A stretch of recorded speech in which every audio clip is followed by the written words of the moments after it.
Multi is our core acumen, our core aptitude, our core skill set. We trade multi, we live and breathe multi.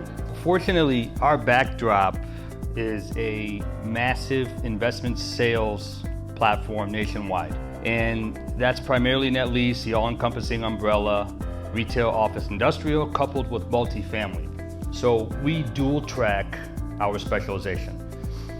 About 5 or so years ago, we saw an emerging trend, the great arbitrage. And the idea of multi-owners in the Sun Belt and coastal regions trading out of 3 and 4 cap deals and seeking the lower yield, or rather the low-hanging fruit and the higher yield territory, Michigan, and seeking less management intensive assets such as net lease.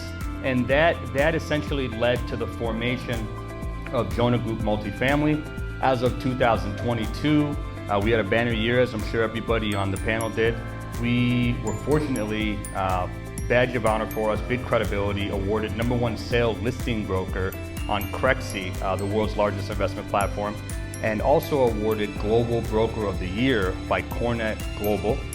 And as of today, we've transacted over $1 billion in multifamily. We have upwards of $1 billion listed and placed under contract with multifamily. And we're on the front end of mixed use, front and center. It has a symbiotic relationship with multifamily. And for those reasons, multi is at the core of a lot of the mixed use schematics that we're seeing. Perception is reality. And so every buyer is different, they're case by case. Some have notions of upside. They have their own opinions, they have different gunpowder, they have different capital stack. And these buyers happen to have a very high propensity to do these deals, but the out-of-state buyers tend to think that they're smarter than us plain folk here in Michigan. And that's your best buyer. We transacted the Hyatt, a 400 plus unit apartment conversion, and it had 0 track record in terms of a performing asset. Yet, we manifested this bidding environment with all the who's who, the local crowd that everybody knows on this panel. And they are the most prolific and most sophisticated buyers for multifamily in Michigan, hands down. And we thought we had a local pricing delta. And before we knew it, lo and behold, out-of-state capital, a buyer who was aligned with international capital, which we have access to, they doubled the pricing delta. So it's not just funny money, but deals are getting done. Whether you're underwriting taxes or insurance or management or deferred maintenance or Michigan in general, all of the above. I'm especially optimistic. I try to inject as much positivity into this panel as possible. There's nothing definitive right now. There's no writing on the wall. None of us can speak to it. Jamie Dimon, who's one of the foremost stewards of shareholder capital worldwide, says inflation is here to stay.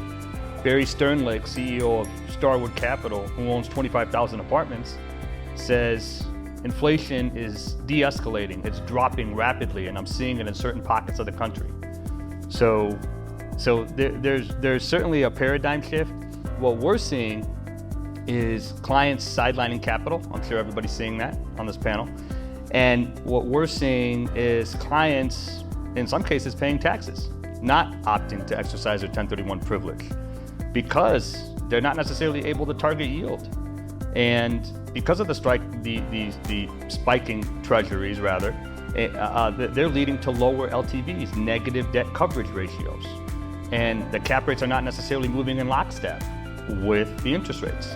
And these private capital sellers who we're dealing with all throughout the country, they're not acquiescing to the market as it stands. They want the cap rates of old. And that's creating that lull. It's creating a little bit of a rub in the open market. And that says to me, and for what it's worth, we do volume, relatively speaking. We have a large client base, a large constituency. We're not necessarily taking the brunt of it, but the brokerage space is down 70 to 80%. So the market's not coming to you anymore.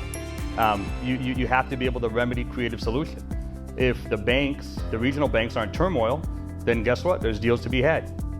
If loans are coming due, then expect forced sales.